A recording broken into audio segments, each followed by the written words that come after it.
Ces foies d'oie de 400 grammes ne proviennent pas d'un marché au gras du sud-ouest, mais d'une ferme expérimentale de l'Ariège où il ne faut pas, mais surtout pas, parler de foie gras. La définition de foie gras ne peut être appliquée qu'à des animaux qui ont été gavés.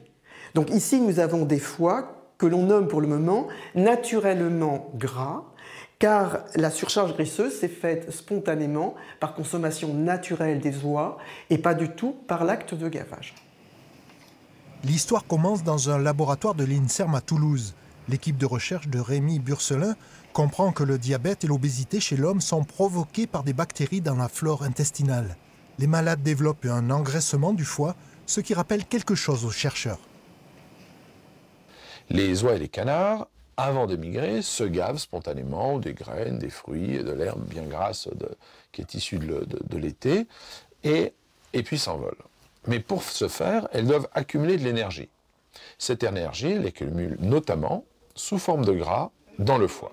Le principe est de se servir et d'amplifier cette particularité des oiseaux migrateurs. Ainsi, à peine sortis de l'œuf, on donne aux petites oies un biberon de 0,3 ml de ferments intestinaux. Ici, par exemple, une culture de bactéries intestinales qui va servir à coloniser les oisons à la naissance.